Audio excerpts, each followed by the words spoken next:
Mythri movie makers one of the producer Ravishankar వచ్చేసి ఒక press meet జరిగిందండి.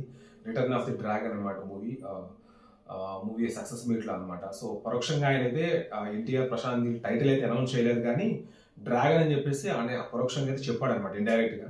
సో నాకు తెలిసి మోస్ట్లీ నాకు తెలిసి 99% డ్రాగన్ అవ్వచ్చు ఈ మూవీకి అనమాట.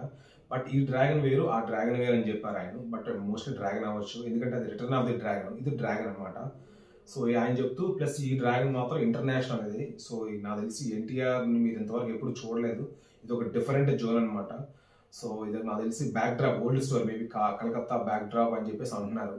సో ఎన్టీఆర్ ప్రశాంత్ నీళ్ళ కాంబో అంటే అది మీకు చెప్పవసరం లేదు. అందులో ప్రశాంత్ నీళ్ళకి ఎన్టీఆర్ అంటే చాలా ఇష్టం. సో తన అభిమాని నటుడిని డైరెక్ట్ చేస్తున్నాడు కాబట్టి నాకు తెలిసి ఈ మూవీ నాకు తెలిసి పక్కా సూపర్ హిట్ చేస్తాడు ఆయన. సో చూద్దాం మరి. ఆల్మోస్ట్ షూటింగ్ అయితే స్టార్ట్ అయిపోయింది ఆల్రెడీ. రీసెంట్గా ఒక పెద్ద లాంగ్ ఫైట్ అయితే స్టార్ట్ చేశారంట.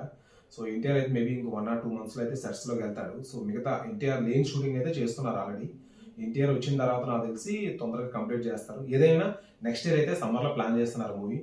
చూద్దాం మరి ఎంతవరకు వర్కౌట్ అవుతుందో. బట్ ఇదైతే మాత్రం పాన్ ఇండియా కాదండి, ఇంటర్నేషనల్ అంటారు. చూద్దాం మరి. ఎన్టీఆర్ మంచి సక్సెస్ రావాలి ఈ మూవీతో. నెక్స్ట్ ఇంకా టాప్ లెవెల్లోకి వెళ్ళాలని మనస్ఫూర్తిగా కోరుకుందామండి. మీకు ఏమనిపించింది డ్రాగన్ టైటిల్? మీకు నచ్చిందా? ఒకసారి కామెంట్ సెక్షన్లో కామెంట్ చేయండి. Please subscribe to my channel అండి.